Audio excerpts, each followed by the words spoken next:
जय Jagannath friends Odisha postal रे पुणी आसी जाइए बंपर भर्ती 2026 जहाँकि डाक विभाग रे भर्ती एप्रिल मासरे हेयरपाई जाउअछि एथिरे पाखापाखि 40,000 रु ऊर्ध्व पदवी नियुक्ति सुजोग सृष्टि हेबो जदि आपणकर शिक्षागत योग्यता केवल दशम प्लस टू पास रही ताले एथिरे समस्त पिला माने आवेदन करि परिबे एई सब पदवी निज निज डाक विभाग पंचायत रे पाइबे एथिरे आवेदन आरंभ हेयरपाई जाउअछि परीक्षा हेबो नाही मु एई वीडियो आपन बुझेबे किपरि अप्लाई करिवे स्टेप बाय स्टेप प्रोसेस ता सहित डॉक्यूमेंट कोन दरकार एवं शेष तारीख केबे अछि एई वीडियो रे डिटेल देखिबा तो सब प्रथमे देखंतु जीडीएस ऑनलाइन एंगेजमेंट जनवरी 2026 रो फास्ट मेरिट लिस्ट एबे पब्लिश हो जाइछि एवं यारी मध्य रे पुणी थरे आउ 5टी मेरिट लिस्ट प्रकाश पाइबो किंतु एबे आसी बहुत बड़ खुशी खबर जहाँकि जीडीएस ऑनलाइन एंगेजमेंट पुणी एप्रिल मासरे आरंभ होगा जाऊँगी बंफर वैकेंसी यही सब निजुक्ति आपण निज निज अंचल में पाइपर जदि आम देखा कि प्रिवियस इयर आपणकर कटअप केते जाइथिला एवं एई वर्ष कटअप केते जीवो केते संख्यार पोस्ट एथिरे वैकेंसी आसीची एवं किपरि ए सब पोस्ट को अप्लाई करेंगे आपण केउथिरे केते पोस्ट वैकेंसी रही एवं डॉक्यूमेंट सब कौन दरकार এই ভিডিওରେ ଆମେ ডিটেল ଦେଖିବା ତ ସର୍ବପ୍ରଥମେ ଦେଖନ୍ତୁ ପ୍ରଥମେ ଏହାର ପିଡିଏଫ୍ କୁ ଆପଣ ଡାଉନଲୋଡ୍ କରିନେବେ डाउनलोड कर सारापर आपण सामने यही पेजटी आसीज यार नोटिफिकेशन डिटेल आपण नोटिफिकेशन डिटेल आप निज मोबाइल देखि जानीपर सर्वप्रथम निज मोबाइल देखो डेस्क्रिप्शन बॉक्स को जी डेस्क्रिप्शन बॉक्स रे मु दुईटी लिंक आपन को देइछि आपण टेलीग्राम एवं व्हाट्सएप चैनल रे मध्य यार नोटिफिकेशन पीडीएफ टी को डाउनलोड कर चेक करि परिबे प्रथम देखंतु एथिरे केउ केउ पोस्ट रे सब वैकेंसी आसिया पई जाउछि प्रथम जो देखिबे पोस्ट मास्टर रे एथिरे प्रथम वैकेंसी आसीबो जेउथिरे टोटल पदवी 8,571 गोटी रही से भाव पोस्ट 1 पोस्ट मास्टर आपणकर शिक्षागत योग्यता कौन रही डॉक्यूमेंट कौन दरकार किपरि आवेदन करेंगे एवं आपण पंचायत के केते पोस्ट वैकेंसी रही जिला वाइज मुझे बतईदेवी ठीक से भाई जदि आम देखा पोस्ट मैन मेल गार्ड एवं मल्टी टास्किंग स्टाफ 32,012 गोटी पदवी वैकेंसी आसिया जाऊँगी एवं आम ये टोटाल देखा ताहले 40,583 गोटी पदवी आसिया जाऊँगी देखो भिडियोटी को आरंभ करने पूर्वर जदि भिडियोटी को प्रथम देखुं ताले भिडियो गोटे लाइक करूँ चैनल को सब्सक्राइब कर दिंतु कारण प्रतिदिन यही टाइप्र जॉब अपडेट मुझे चैनल माध्यम नहीं आसूसी एवं यही सब पोस्ट को आपण निज मोबाइल देखि आवेदन करेंगे मुझे आपको बुझे जीडीएस रे किपरि अप्लाई करेंगे निज मोबाइल साहाय्य रेजिस्ट्रेशन रु अप्लाई डिटेल पर्यंत मुझे डिटेल देखी ठीक से भाव मुझे पोस्ट मास्टर एवं पोस्ट मेन रे किपरि आपण अप्लाई करेंगे अति सहजरे निज मोबाइल रे मुझे यही भिडियो रे मध्य देखैबी टोटाल एबे देखंतु टोटाल पोस्ट मास्टर एवं पोस्टमैन मेलगार्ड एवं मल्टी टास्किंग स्टाफ पई पाखापाखि 40,000 रु ऊर्ध्व पदवी नियुक्ति सुजोग आसूची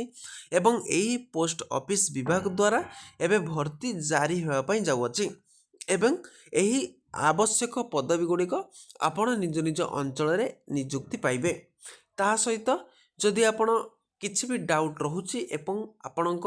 अंचल जदि आज किसी जॉब पोस्टिंग जानिया चाहूँगी जहाँकि एग्जाम हेब ना सीधा भर्ती रहिबो ताहले मते आपणक अंचलर नाम बा आपणक जिल्लार नाम मते कमेंट बॉक्स रे कमेंट करंतु जदि आपणक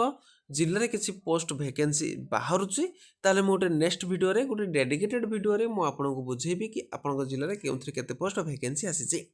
ठीक अछि एबे आमे जिबा एजुकेशनल क्वालिफिकेशन एवं आपणकर बयस सीमा कौन रही डॉक्यूमेंट सब कौन दरकार एवं अप्लाई डेट सब कौन रही किपरि सब ये सब पोस्ट को निज मोबाइल साहाय्य आवेदन करेंगे सर्वप्रथम देखो शिक्षागत योग्यता आपड़ जदि postman postmaster mail guard एवं मल्टी टास्किंग स्टाफ पई अप्लाई करने चाहूँगी ताहले आपणकर एज लिमिट केते रहिबो शिक्षागत योग्यता कौन रही एवं आपणकर डॉक्यूमेंट सब मध्य कौन दरकार आम यही वीडियो रे सब डिटेल देखिबा तो देखंतु योग्यता एवं मानदंड सब कौन रही देखंतु आपण पोस्ट ऑफिस विभाग द्वारा निर्धारित एजुकेशनल क्वालिफिकेशन विवरणी आयु सीमा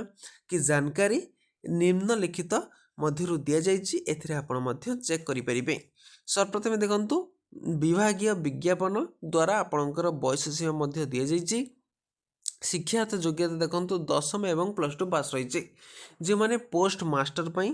ଆବେଦନ କରିବା ପାଇଁ ଚାହୁଁଛନ୍ତି ସେମାନଙ୍କର ଶିକ୍ଷାଗତ ଯୋଗ୍ୟତା ପ୍ଲସ୍ ଟୁ ପାସ୍ ରହିବ। ଏବଂ ଯେଉଁମାନେ post mail guard multitasking staff ପାଇଁ ଆପ୍ଲାଏ କରିବେ ସେଥିରେ 32,000 ପୋଷ୍ଟ ରହୁଛି ଏବଂ ଆପଣଙ୍କର ଶିକ୍ଷାଗତ ଯୋଗ୍ୟତା କେବଳ ଦଶମ ପାସ୍ ରହୁଛି। ଯଦି ଆପଣ କେବଳ ଦଶମ ଶ୍ରେଣୀ ପାସ୍ କରିଛନ୍ତି ତାହେଲେ ଆପଣ ଏହିସବୁ ପୋଷ୍ଟକୁ ଆପ୍ଲାଏ କରିପାରିବେ 32,000ରୁ ଅର୍ଦ୍ଧ ପୋଷ୍ଟ। ଏବଂ ଯଦି ଆପଣ ଆବେଦନ କରୁଛନ୍ତି ପୋଷ୍ଟ ମାଷ୍ଟରରେ ତାହେଲେ 8,000ରୁ ଉର୍ଦ୍ଧ୍ୱ ପଦବୀ ଆପଣ କେବଳ ପ୍ଲସ୍ ଟୁ ପାସ୍ ଯେଉଁମାନେ କରିଛନ୍ତି ସେମାନେ ଆପ୍ଲାଏ କରିପାରିବେ।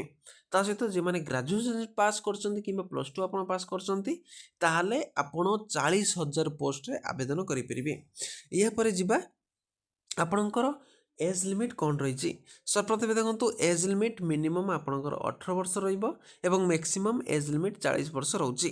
ତା ସହିତ ଯଦି ଆପଣ OBC ଅଛନ୍ତି ତାହେଲେ 3 ବର୍ଷର ଏଜ୍ ରିଲାକ୍ସେସନ୍ ରହିବ ଏବଂ ଯଦି ଆପଣ SC ଏବଂ ST ଅଛନ୍ତି ତାହେଲେ 5 ବର୍ଷର ଏଜ୍ ରିଲାକ୍ସେସନ୍ ରହିବ ଏବଂ ଆପଣଙ୍କର ଦରମା ଏଥିରେ ଭଲ ରହିବ। ଏବଂ ଏବେ 7th ପେ ଚାଲୁଅଛି ଏବଂ ବହୁତ ଜଲ୍ଦି ଏହାର 8th ପେ ମଧ୍ୟ ଆରମ୍ଭ ହେବା ପାଇଁ ଯିବ ଏବଂ 8th ପେ ଅନୁସାରେ ଆପଣଙ୍କର ପୁଣି ଦରମା ବଢ଼ିଯିବ। ସେହିଭଳି ଭାବେ କେଉଁଥିରେ କେତେ ପୋଷ୍ଟରେ ଆବେଦନ କରିବେ ଏହାର ଏକ୍ଜାମ୍ ଡେଟ୍ ଦେଖନ୍ତୁ ଏବଂ ଏକ୍ଜାମ୍ ଡେଟ୍ ଅନୁସାରେ ଆପଣ ଯଦି କେବେରୁ କେବେ ଆପ୍ଲାଏ ଡେଟ୍ ରହୁଛି ଲାଷ୍ଟ ଡେଟ୍ ରହୁଛି ତା ସହିତ କେଉଁଥିରେ ଏକ୍ଜାମ୍ ରହୁଛି ତାହେଲେ ମଧ୍ୟ ଏଥିରେ ଦର୍ଶାଯାଇଛି। ଏବଂ ଆପଣ ଯଦି ଜେନେରାଲ୍ କ୍ୟାଣ୍ଡିଡେଟ୍ ଅଛନ୍ତି OBC ଅଛନ୍ତି କିମ୍ବା SC ST PWD ଅଛନ୍ତି ତାହେଲେ ଆପଣଙ୍କର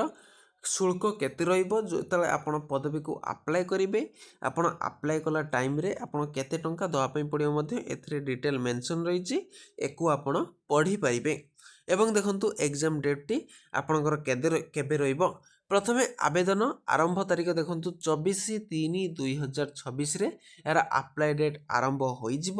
ଏବଂ ଏହାର ଶେଷ ତାରିଖ ଦେଖନ୍ତୁ 26/4/2026ରେ ଏହାର ଲାଷ୍ଟ ଡେଟ୍ ରହୁଛି। ମାନେ 26/4/2026 ମଧ୍ୟରେ ହିଁ ଏହିସବୁ ପୋଷ୍ଟକୁ ଆପ୍ଲାଏ କରିପାରିବେ ଏବଂ ଏକ୍ଜାମ୍ ଡେଟ୍ ଏହା ପରବର୍ତ୍ତୀ ସମୟରେ ରହିବ। ଯେଉଁମାନେ ପୋଷ୍ଟ ମାଷ୍ଟର ପାଇଁ ଆପ୍ଲାଏ କରୁଛନ୍ତି ସେମାନଙ୍କର ଏକ୍ଜାମ୍ ରହୁଛି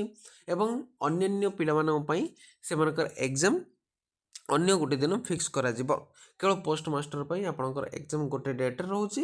ଏବଂ multitasking staff postman mail guard ପାଇଁ ଆପଣଙ୍କର ପୁଣି ଗୋଟେ ଅନ୍ୟାନ୍ୟ ଗୋଟେ ଏକ୍ଜାମ୍ ଡେଟ୍ ବା ଏକ୍ଜାମ୍ ତାରିଖ ରହିବ।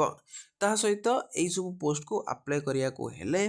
ଆପଣ ଯେଉଁମାନେ ଜେନେରାଲ୍ ପିଲାମାନେ ଅଛନ୍ତି 250 ଟଙ୍କା ରହୁଛି, ଯେଉଁମାନେ OBC ଅଛନ୍ତି 200 ଟଙ୍କା ରହୁଛି ଏବଂ ଯେଉଁମାନେ SC ଏବଂ ST ଅଛନ୍ତି ସେମାନଙ୍କର 80 ଟଙ୍କାର ଏକ୍ଜାମ୍ ଫି ଆପଣଙ୍କୁ ଦେବା ପାଇଁ ପଡ଼ିବ। ମାନେ ଯେତେବେଳେ ଏଇସବୁ ପୋଷ୍ଟକୁ ଆପ୍ଲାଏ କରିବେ ସେଇ ଟାଇମ୍ରେ ହିଁ ଆପଣଙ୍କୁ ଏଇ ନିର୍ଦ୍ଦିଷ୍ଟ ଫିଟି ଦେଇପାରିବେ। ତା ସହିତ କିପରି ଆପ୍ଲାଏ କରିବେ ଡିଟେଲ୍ ଦେଖନ୍ତୁ ହାଉ ଟୁ